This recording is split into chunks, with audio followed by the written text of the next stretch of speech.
Bueno, sean bienvenidos y bienvenidas a la clase número 8 del seminario, las clases introductorias del seminario de arquitecturas de redes neuronales.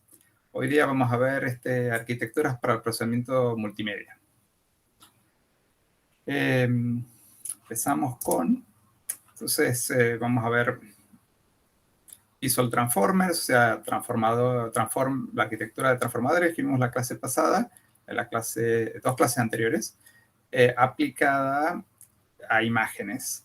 Y después, a partir de ahí, cómo se extiende a imágenes y otros tipos de datos. Y vamos a pasar al problema del question answer visual, o sea, preguntas y respuestas relacionadas con imágenes. Vamos a ver dos arquitecturas propuestas a nivel histórico para hacer preguntas y respuestas visuales, las arquitecturas neuronales modulares y la atención jerárquica, para ver en detalle el sistema de sintetización de imágenes DALL-E y mencionar brevemente el sistema Imagen. Bien, si les interesa el tema de procesamiento de imágenes usando transformers, Survey que ha salido hace muy poco, Survey Visual Transformers, está realmente muy bueno. Habla bien en detalle y describe todos los distintos aspectos en los cuales los transformers han sido usados. Empezando por el trabajo en Vision Transformers, VIT. En VIT se trabaja con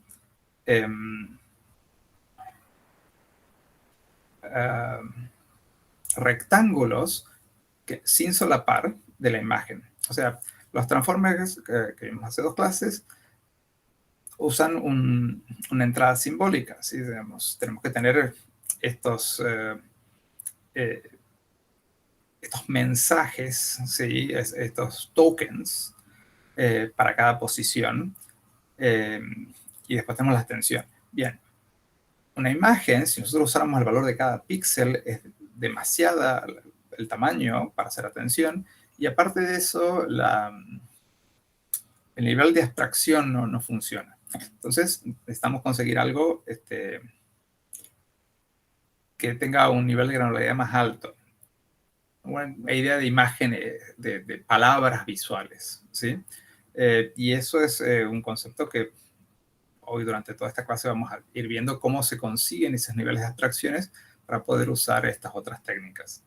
Entonces, la idea de Vision Transformers es tomar baldosas en la imagen que no estén solapadas, computar embeddings para ellas y usar el transformer normal.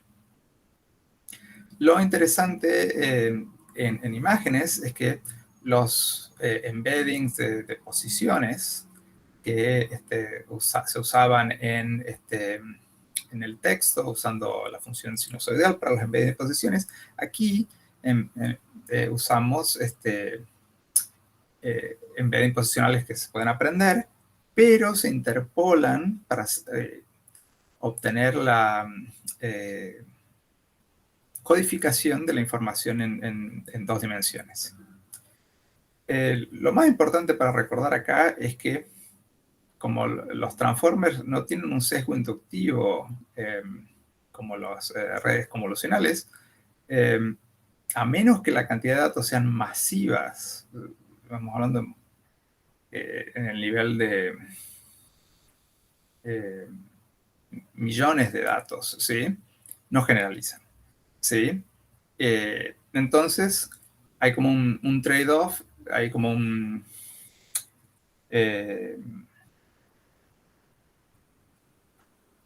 una búsqueda de hacer la arquitectura de transformers más compleja para agregarles ese sesgo inductivo, hacer una arquitectura híbrida de redes convencionales y transformers, ¿sí?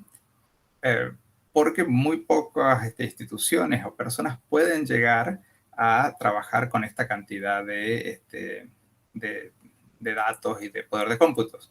Para que se den una idea, una generalización simplística basada en estas ideas de baldosas no solapadas de GPT, que se llama iGPT, ¿sí?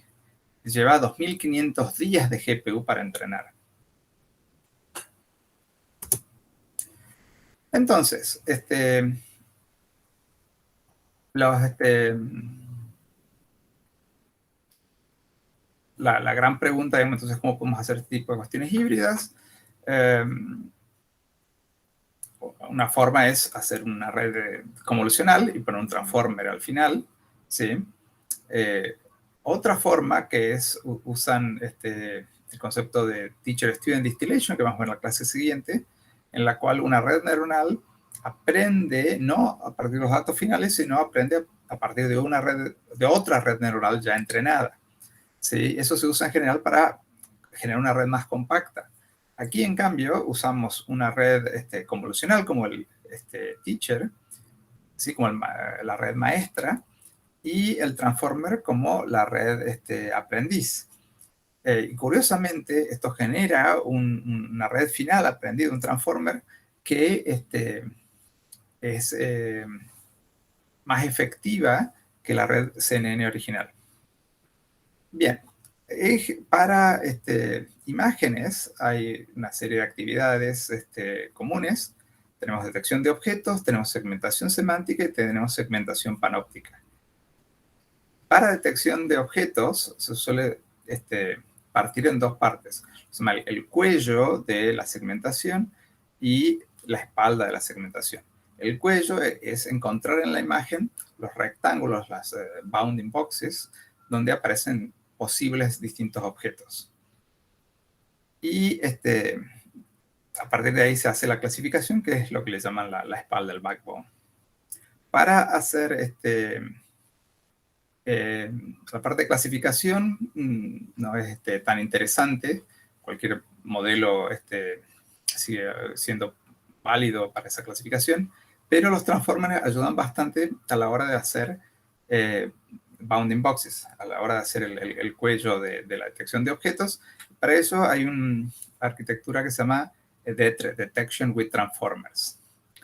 Y lo interesante de esta arquitectura es que utiliza una función de costo, se llama función de costo húngara, que combina la clasificación, el error de clasificación con el error de encontrar la caja, ¿sí? Y como se entrena haciendo un matching de todas las cajas previstas contra la correcta, ¿sí? Puede producir el output sin necesidad de hacer lo que se llama supresión de máximos. O sea, un problema de otros sistemas de detección de cajas que pueden generar cajas que están una dentro de la otra. Entonces hay que darse cuenta que estas cajas, cuál caja está dentro de cuál, y tirar las que no son máximas. Bueno, eso en realidad demora mucho tiempo porque hay que comparar todos contra todos. La ventaja de usar los transformers es que no tienen ese problema. Después, a nivel de segmentación semántica, en la cual se le asigna una clase a cada punto en la imagen,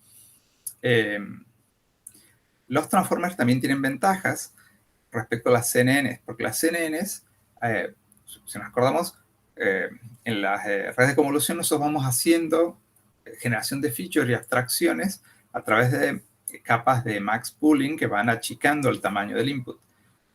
Bien, eso significa que una vez que llegamos a una idea de que cierta región, ciertos píxeles pertenecen a una clase, para volver al nivel de exactamente qué píxeles se referían, hay que agregarle varias capas para expandir esa información abstracta. En cambio, los transformers son invariantes en función de la resolución. O sea, vamos viendo, hay varias ventajas respecto de transformers sobre CNNs. Pero bueno, después tenemos la otra desventaja de que necesita una cantidad gigante de datos para entrenar.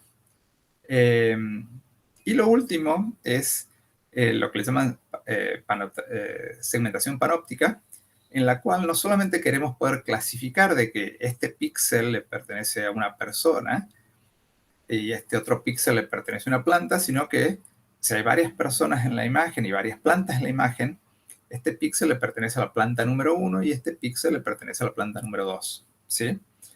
Lo interesante de los transformers para este tipo de tareas es que pueden unificar muchas tareas de segmentación en un solo framework sin necesidad de definir las cajas de manera explícita. Y eso, en algún sentido, la gran ventaja es que es un framework que unifica y permite ser entrenado de punta a punta. Pero bueno, eso no es tanto de arquitecturas multimedia, esto es Transformer aplicado a imágenes.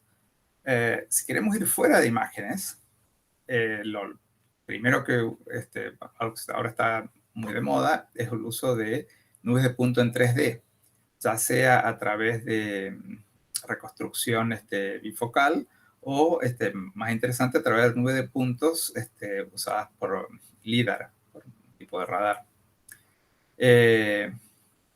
Una de las cosas más interesantes es que cuando uno trabaja con estas redes en puntos RGBD, los transformers son realmente muy buenos para trabajar con estos conjuntos de datos. ¿Por qué? Porque los transformers son invariantes en las permutaciones y pueden tomar entradas de formas irregulares. En cambio, para las CNNs, las entradas irregulares son un gran problema. O sea, si me quedan muchos lugares donde la ventana de la CNN no ve más que un punto, no ve ninguno. En cambio, como la posición sale de los embedding posicionales, al transformer no le hace diferencia. Después, lo otro que tenemos a nivel de procesamiento multimedia es tenemos stream, tenemos flujos de datos, pueden ser homólogos, ¿sí? Todos los distintos flujos de datos son comparables o heterogéneos. En los streams homólogos, una de las grandes ventajas de los transformers sobre las CNNs es que las CNNs pueden hacer fusión de los streams si son lo que se llama anisotrópicos, o sea, si son comparables en sus dimensiones y en sus... O sea, si yo tomo una ventana, ¿sí? Esa ventana me toma del otro stream algo comparable. Pero si no, si uno es una expansión, una compresión del otro, no va a funcionar. En cambio, con Transformers funciona bien. Y entonces uno puede hacer atención entre streams. Pero de vuelta, no a nivel de píxel por píxel, porque demasiado tamaño de datos, sino que hace falta hacer algún tipo de abstracción, algún tipo de token, de palabras, ¿sí? Y después tenemos lo que vamos a hablar el resto de esta clase, flujos de datos heterogéneos. Y los que vamos a ver en esta clase son de lenguaje e imágenes, ¿sí? Sobre ese tipo de flujos hay dos arquitecturas populares. Una es la VLP, Visual Language Pre-Training, en la cual uno toma un sistema de detección de objetos ya existente y lo usa como una caja negra, detecta objetos directamente y le hace un fine tuning a un modelo de lenguaje grande como BERT, ¿sí? Y esto se usa para hacer Visual Question Answering, la tarea que vamos a ver en la próxima filmina. La otra opción, en cambio, es lo que se llama Contrastive Language Image Pre-Training, CLIP, en el cual se entrenan un sistema de manera contrastiva. Un costo contrastivo es similar como a lo que habíamos visto con redes siamesas, en las cuales uno trata de que el sistema maximice la distancia entre los ejemplos buenos y los malos. Entonces entrena una red de costos para este alineamiento entre imagen y texto. Pero para que estos sistemas funcionen, por ejemplo, un CLP lo han entrenado con 1.000 millones de pares, imágenes y textos. O sea, una cantidad ingente de datos para obtener algún tipo de resultados. Bueno, entonces, ¿qué es Visual Question Answering? ¿Qué es las preguntas y respuestas visuales? Estos salen de una tarea de un paper publicado en el año 2015, en el cual expanden un conjunto de imágenes, ¿sí? Con un subconjunto de imágenes abstractas y contratan personas por internet que generan preguntas y generan respuestas respecto de esas imágenes. Y en el paper de 2015, los autores introducen un sistema baseline en el cual usan VGNet y una LSTM, ¿sí? En el cual toman la pregunta, la corren por la LSTM, toman la imagen, la corren por la VGNet, toman entonces los dos embeddings que se obtienen de eso, los función a través de multiplicación, y a partir de ahí entrenan otra red que responde la pregunta, ¿sí? O sea, Visual Question Answering, preguntas y respuestas visuales, es en sí una tarea de lenguaje. Tenemos una pregunta y obtenemos una respuesta. Tenemos una pregunta en inglés y tenemos una respuesta en inglés. Pero la pregunta se refiere a una imagen, ¿sí? Entonces, ahí es donde... bueno, ¿y cómo son las preguntas que aparecen en el corpus acá en la parte más abajo, estas son las situaciones abstractas. El corpus que ellos obtienen, la mitad son de este estilo. Fíjense que algunas de estas preguntas, ¿sí? La intención es que fueran preguntas que realmente hacen falta a la imagen para responderlas, ¿sí? ¿De qué está hecho el bigote? No es una pregunta que sin esta imagen se pueda resolver, porque bananas no es algo en lo cual los bigotes normalmente estén hechos, ¿sí? Y hay un cierto grado de inferencia, por ejemplo.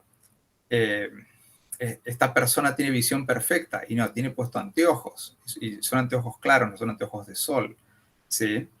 O esta es una pizza vegetariana y no, se ve que es una pizza con chorizo, ¿sí? Son preguntas muy complejas y se investiga en el paper si esas preguntas se pueden resolver directamente desde las preguntas o hace falta la imagen. Se ve que hace falta la imagen. Y estamos hablando que tienen como 50.000 preguntas distintas. Este es un gráfico de el tipo de preguntas que tienen y que según la primera palabra, la segunda palabra, ¿sí? Entonces, por ejemplo, estas son todas las preguntas que empiezan con is, son todas las preguntas que empiezan con what, how, ¿sí? Y segunda, tercera palabra. Si bien son muchas, hay una cierta concentración a través de cierto tipo de preguntas.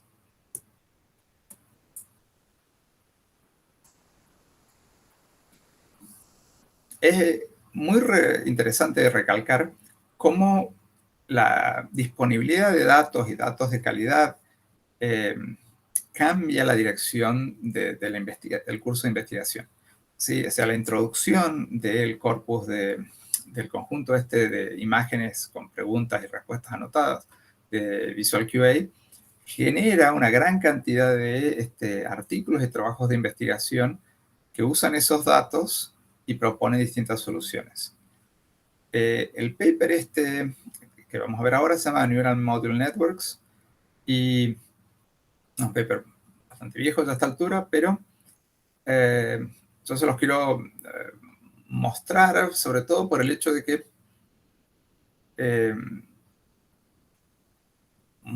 a nivel de investigación mucha gente trabaja con datos para los cuales hay menos información disponible. No hay tantos datos anotados, no hay arquitecturas tan pulidas. Entonces, este tipo de trabajos más híbridos es una forma interesante que por ahí les puede servir a ustedes para trabajar sobre sus propios problemas.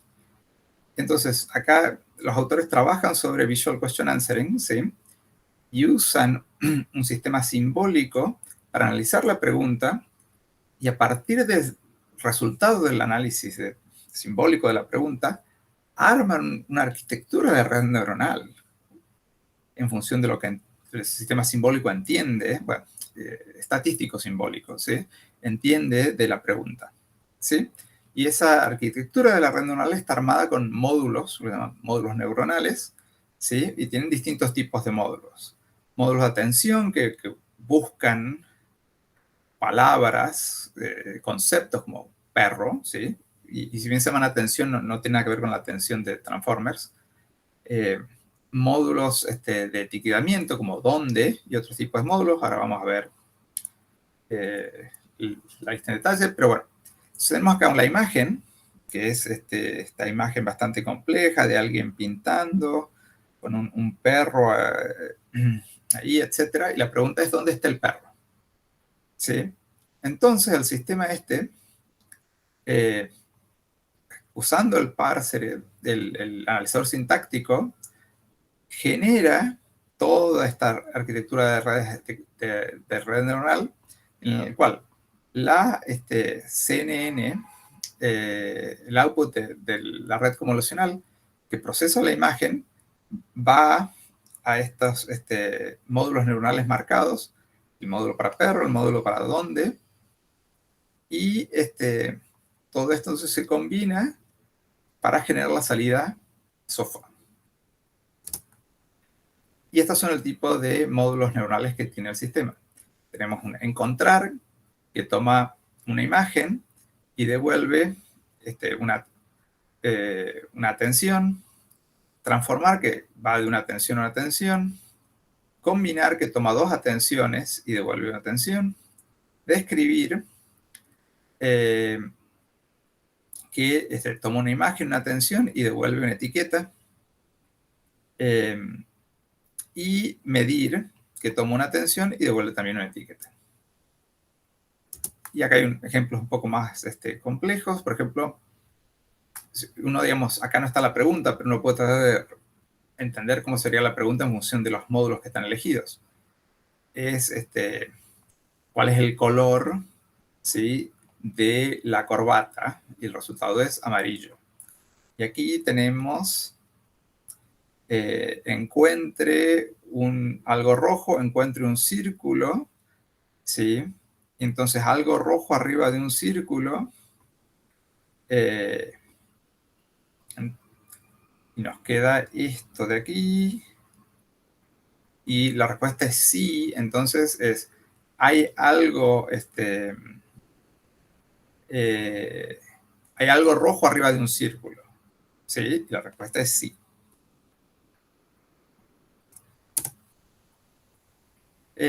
También en el 2016 tenemos este perfil que hace una coatención jerárquica entre imágenes y texto. Entonces acá se combinan los dos de una sola vez, ¿sí? Tenemos, pero esto, bueno, esta es una combinación usando esta atención, pero no con Transformer. Lo que hacen es generar una serie de representaciones para la pregunta, que incluyen word embeddings, incluye encodings de 3 CNNs distintas y un LSTM sobre toda la oración, y eso le hace una atención contra una CNN de la imagen.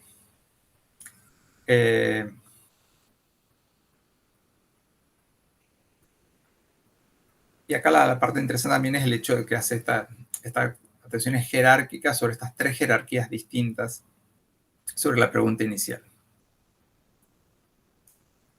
Estas líneas de investigación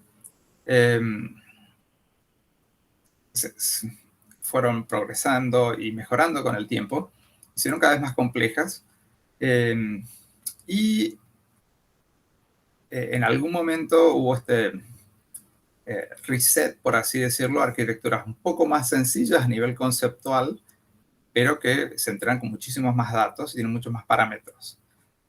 Y en el caso este es con la llegada de esto no lo vamos a ver en detalle, son los sistemas de coatención del paper anterior. Quiero pasar directamente a DALI, ¿sí? DALI es un sistema en el cual se entrena un transformer autorregresivo similar a GPT, directamente en una representación sobre tokens visuales y las palabras, ¿sí? Y esos tokens visuales son aprendidos inicialmente de manera previa usando una discretización de un variational autoencoder. Lo interesante es que el texto y la imagen juntos se modelan usando un transformador autorregresivo, pero masivamente gigante. Entonces, la primera parte es usar una discretización de un variational autoencoder para aprender 8192, se llaman Visual Codebook, es como un diccionario visual, ¿sí? Lo que se toma entonces es que una imagen de 256 píxeles por 256 píxeles se la transforma a una grilla de 32 por 32 token de imágenes, ¿sí? La discretización es bastante compleja, lograrla hacer andar con Stochastic Gradient Descent. La arquitectura está en el apéndice A de la versión 1 del paper. En el paper doc tiene la versión 2 que no tiene los apéndices. El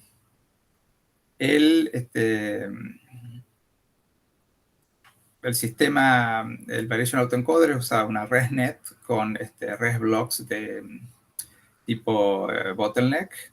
Usa más que nada convoluciones de tamaño 3x3 con convoluciones 1x1 en las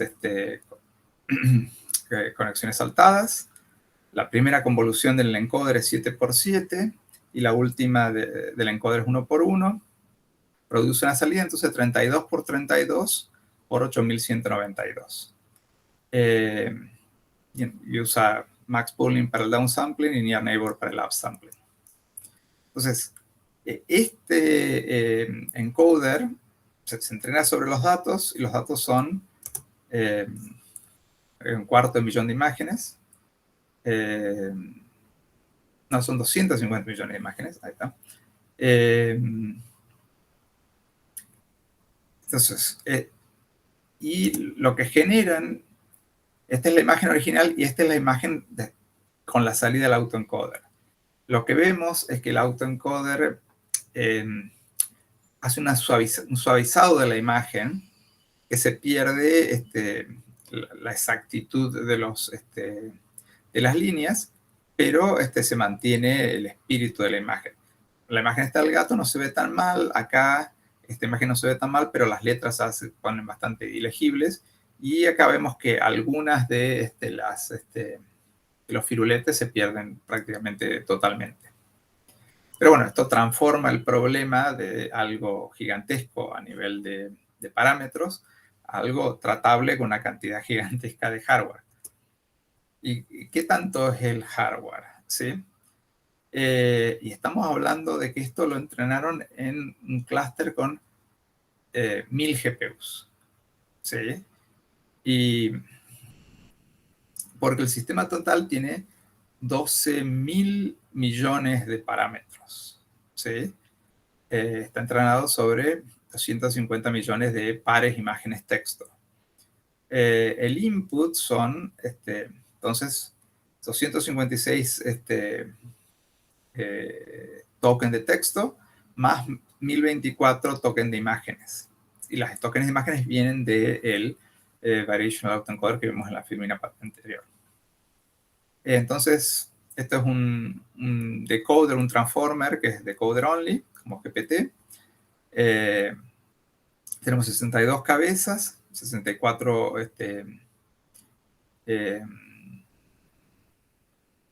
capas. Y la atención es conjunta texto e imágenes, pero está enmascarada.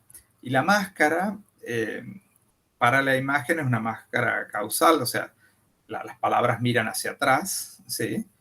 Mientras que la máscara de imágenes es bastante más compleja y tienes máscaras por columna, máscaras por fila y una máscara de estilo CNN.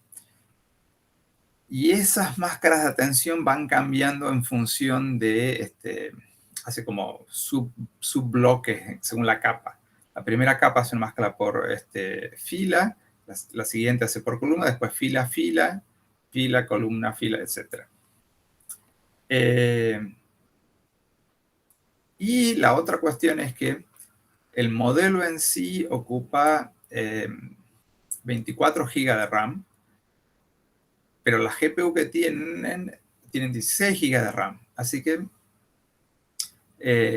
para lograrles entrenar el código fuente es precisión mixta, no es en 32 bits como se suele entrenar, sino que los parámetros, ¿se acuerdan que habíamos hablado que los transformers terminan siendo muy sparse, muy distribuida la matriz de atención, no tiene muchos ceros, ¿sí? Muchos valores pequeños. Bueno, entonces para lograr usar mejor la memoria, se quedan con menor precisión, 16 bits. Sin embargo, esto fue muy difícil de relacionar. Esta cita del artículo dice, lograr entrenar el modelo con 16 bits de precisión más allá de los 1.000 millones de parámetros sin que diverja fue la parte más difícil del proyecto. O sea, tienen todas estas cuestiones, pero la precisión mixta fue lo más difícil. Y esto lo entrena con una función de costo en el cual le dan un costo pesado a 1/8 al texto versus 7/8 a la imagen. O sea, un sistema normal de transformer diseñado de esta forma podría ser lo que se llama caption generation. Puede tomar una imagen y generar el texto explicando la imagen. ¿Sí? DALL-E entrenado hace eso también, pero posiblemente no lo haga tan bien, porque fue entrenado con una función de costo en el cual un error generando palabras a partir de la imagen valía 7 veces menos que un error generando imagen. Bien, el input entonces tenemos los tokens de texto más los tokens de la imagen. Y esos tokens se le agregan los tokens posicionales que se suman, igual que en BERT y los otros sistemas que vimos de transforme de texto, y embedding de columna y de fila que también se suman a los tokens de imagen. Y de esta manera el sistema sabe que este pedazo de imagen viene en la fila 3 y la 4, ¿sí? Y acá tenemos una representación visual de las máscaras de atención. La primera es la máscara de atención por fila. La siguiente es la máscara de atención por columna. Esta es una transposición de la misma máscara que es más optimizada para memoria de GPU. Y la última es una máscara de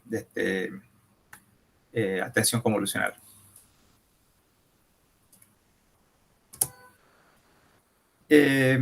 Imagen, este último sistema acaba de salir, ¿sí? Voy a contar muy brevemente de qué se trata, pero si alguien quiere presentarlo en detalle para el seminario, nos avisan, porque es un paper interesante para verlo en detalle. Lo que hace Imagen es usa un embedding ya existente, usa T5 que vimos en la clase de Transformers, ¿sí? Y toma el embedding de T5 y lo entrena para hacer embedding de una imagen muy chiquita de 64 píxeles por 64 píxeles. Y después tiene dos modelos entrenados para hacer super resolución, o sea, tomar esa imagen y agrandarla y agrandarla, inventando los detalles que faltan al agrandar. Y eso anda muy bien, o sea, toma el texto, quiero un perro Golden Retriever con una gorra azul en mosaico con una eh, con una bufanda con puntos rojos, ¿sí? Entonces, ese texto va a T5 y T5 no se entrena, genera el embedding, ¿sí? Y de ahí el modelo genera la imagen de 64 puntos por 64 puntos. Y estos otros modelos lo que hacen es expandirlas. Pero al expandirla, digamos, le agregan detalles, muchos detalles, ¿sí? Porque pasa de 64 puntos a 1024 puntos. Bueno, y esto es más o menos lo que tenemos. Hoy día hay una frase que dice, el que no tiene cabeza tiene pies. Y acá es más o menos lo mismo. Si la arquitectura no es inteligente y le agrega sesgos inductivos, hay que tener una cantidad de datos y de hardware y de horas de cómputo inverosímiles. Otro detalle interesante de DALL-E es que el sistema está entrenado en función de lo que se puede ver en el paper a mano. O sea, hay una parte del sistema de entrenamiento en los cuales ellos dicen se cambia este parámetro cuando el sistema parece haber entrado en una meseta, ¿sí? O sea, hay una persona mirando cómo va entrando el sistema y si parece que se quedó en una meseta, que no está haciendo progreso, lo frenan, le cambian el parámetro y los vuelven a correr. Esa parte es muy sutil como está en la escritura, pero es importante tenerla en cuenta que el cambio de parámetros durante el aprendizaje se automatiza todo lo posible, pero cuando uno está usando 1000 GPU a la vez, es importante usarlas lo mejor posible. Bueno, muchas gracias, eso es todo por hoy.